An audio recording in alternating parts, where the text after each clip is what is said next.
Queridos irmãos e irmãs, é muito bom estarmos aqui celebrando com vocês, com os padres sacramentinos, com o nosso irmão Dom Afonso de Miranda e os superiores das 3 congregações e muita gente, muitas irmãs, né? E também muitos leigos aqui da paróquia, talvez até gente de fora. Já foi salientado algumas vezes, não faz mal a gente lembrar de novo. Estamos agradecendo a Deus nessa Eucaristia pela abertura do processo de beatificação e santificação e canonização do servo de Deus Júlio Maria de Lomar. Esses últimos dias foram intensos para a família Júlio Mariana, com o simpósio Júlio Mariano, e depois ontem à noite com o ato jurídico da abertura do processo de canonização. Então, hoje, falando sobre vocação, nós vamos ter como pano de fundo esse exemplo maravilhoso do nosso querido servo de Deus Júlio Maria de Lomar. A vocação, o chamado de Deus, que todos nós recebemos no nosso batismo, nós ouvimos hoje no Evangelho, nas leituras, aliás, sobretudo na primeira e no Evangelho. A primeira é tirada da novela bíblica chamada Profeta Jonas. Vocês perceberam que começa assim: Deus chamou Jonas pela segunda vez. Porque Jonas, na primeira vez, ele não atendeu o convite de Deus. Ele fugiu do pedido de Deus, do convite de Deus para pregar em Nínive. Por quê? Jonas simboliza o povo de Israel. O povo de Israel que era profundamente nacionalista, e o texto se situa depois do exílio, por volta do ano 450 depois do exílio, onde o povo extremamente bairrista achava que Deus era só o seu Deus e não se ligava para os inimigos. E esse povo, para quem Jonas foi convidado a pregar a penitência e a conversão, era exatamente o povo dominador do povo judeu. Então Jonas, representando esse povo, não queria saber de nada dessa conversão desse povo. Esse povo tem que ser esmagado, né? É destruído. Só o povo de Deus merece essa proximidade de Deus. Então, toda aquela história de Jonas fugir, de Jonas ser lançado ao mar, de Jonas ser expelido da praia, Deus chama de novo. É o texto de hoje, chama de novo, e dessa vez Jonas resolve, mas vai magoar. Por quê? Porque ele tem uma consciência de Deus, que realmente Deus é misericórdia. Deus pode, de repente, querer perdoar aquele povo inimigo que foi opressor do nosso povo. Então Jonas vai com esse pensamento no coração: vou pregar os 40 dias que Deus lhe pediu, mas eu não quero a conversão desse povo, eu quero que se dane, né? E isso interpretava o pensamento judaico naquela época, e foi o que aconteceu. A misericórdia de Deus é infinita, né? Mas essa novela quer dar uma mensagem para nós, que também o Evangelho fala. A gente pode lembrar, por exemplo, aquele episódio do centurião romano pedindo Jesus, né, para curar o seu servo. Depois Jesus falou: nunca vi em Israel tamanha fé. Então o livro de Jonas quer mostrar que muitas vezes o povo que não é chamado povo de Deus tem uma abertura de coração muito maior do que o povo da promessa. E Jonas foi com 40 dias de pregação para aquele povo, e aquela cidade era muito grande, precisaria de 3 dias para atravessá-la. No primeiro dia de pregação, Todo o povo fez penitência, todo o povo converteu e Deus resolveu mudar a sua ideia. E Jonas volta chateado com Deus, porque Deus é misericordioso. Às vezes nós também queremos ver a ruína dos nossos inimigos. Uma pessoa que nos magoa, a gente não perdoa logo, às vezes a gente ressente aquilo e fica guardando. A vocação cristã, a vocação do discípulo missionário tem que estar com o perdão nas mãos do ângulo a todo momento, senão nós não somos verdadeiramente cristãos. Cristão é aquele que perdoa quase antes da falta acontecer. Então Deus é realmente misericórdia e perdão. O Evangelho também é sobre vocação, né? Uma vocação atendida imediatamente. Nós percebemos no primeiro momento que Jesus começa a sua missão apostólica após a prisão de João Batista. É depois de João que Jesus começa a sua pregação. João preparou os caminhos de João Batista. E depois da prisão de João, Jesus vai para onde? Ele não vai para a Judéia, ele vai para a Galileia. O que é Galileia? A Galileia era chamada Galileia das Nações.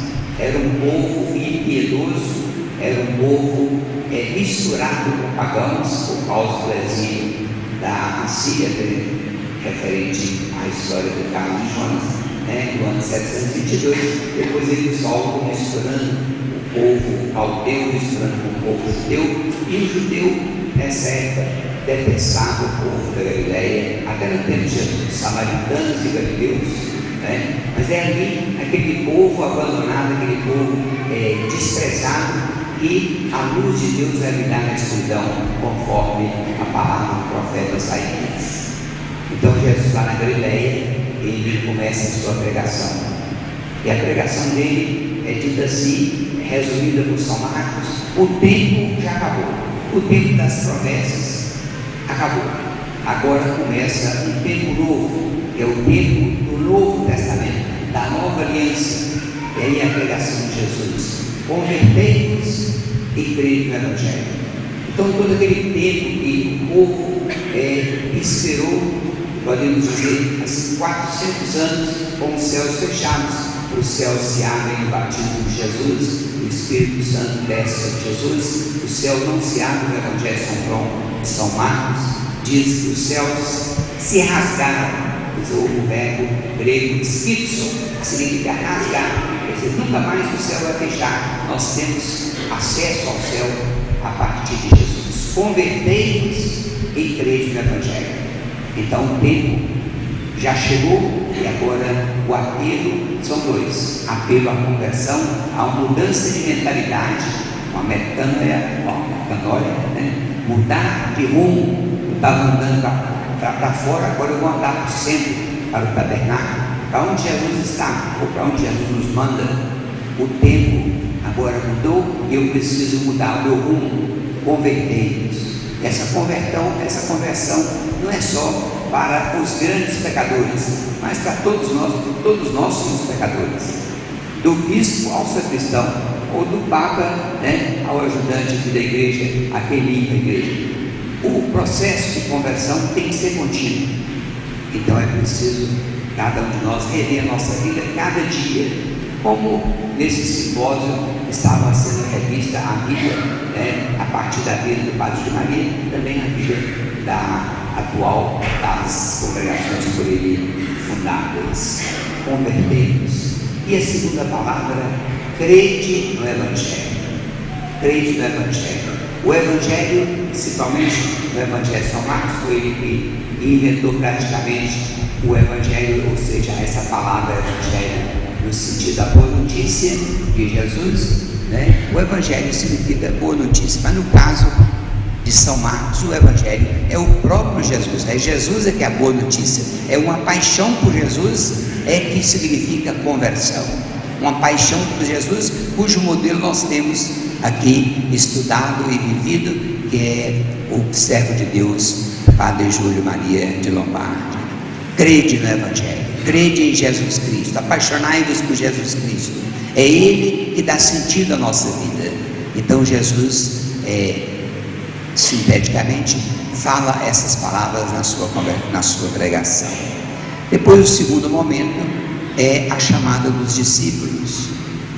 Nós não sabemos se os discípulos já tinham ouvido falar em Jesus, mas é impressionante a convicção, a força, a beleza, a autoridade que Jesus fala.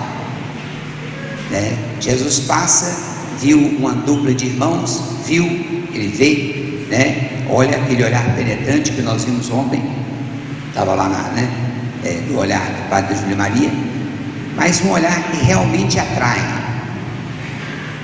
Jesus chama os discípulos, Simão e André, e eles imediatamente, essa palavra é muito importante, imediatamente largam tudo e seguem Jesus. E Jesus nem olhou para trás, mas eles estavam seguindo, não. Ele chama e vai continuando, caminhando. E eles foram atrás de Jesus. Jesus não explicou nada para eles, falou simplesmente a autoridade de uma voz que brota do fundo, que brota do coração de Deus. Depois, mais um pouquinho adiante, Jesus viu outra dupla, os filhos de Zebedeu, e os chama, e eles largam as redes que eles estavam consertando e seguem Jesus. É muito bonito esse chamado e esse atendimento imediato. Tem muitos chamados que a gente vai estudando, a gente vai pensando se é isso mesmo. Às vezes a gente fica com medo de atender igual o Jonas, às vezes porque não quer essa paz universal, não quer essa conversão, não quer ser irmão dos outros, não quer reconhecer que Deus é Pai de todos, mas muitos atendem o chamado. E aqui eu gostaria de lembrar as congregações fundadas pelo padre Júlio Maria, principalmente representadas aqui pelas irmãs e pelos padres, que atenderam o chamado de Deus. E atendendo o chamado de Deus, o nosso coração se inflama. É como uma semente enterrada que explode, gera vida, e nessa vida cresce uma árvore com inúmeros frutos. Nós hoje podemos perceber os frutos do trabalho do padre servo de Deus, padre Júlio Maria, depois desse tempo da sua morte, durante o tempo da sua morte, e a repercussão desse trabalho na vida hoje.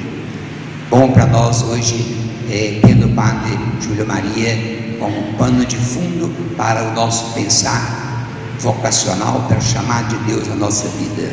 Quem nos chama é Deus, e Deus nos chama e quer uma resposta, e é preciso a gente estar olhando os sinais do tempo, estar meditando, contemplando a coisa própria do padre Júlio Maria, para sentir o que Deus quer de nós agora, sobretudo depois desse simpósio maravilhoso e dessa abertura do processo de beatificação e canonização do servo de Deus Júlio Maria. Que cada um de nós pense nesses dias, reze aquela oraçãozinha que nós rezamos, pedindo a graça ao padre Júlio Maria, através do padre Júlio Maria, pedindo a Deus naturalmente a graça de uma conversão profunda e de uma fé inabalável. Isso é que chamamos fé que revolve montanhas, fé profunda, fé na pessoa de Jesus Cristo ou no seu Evangelho. Louvado seja nosso Senhor Jesus Cristo.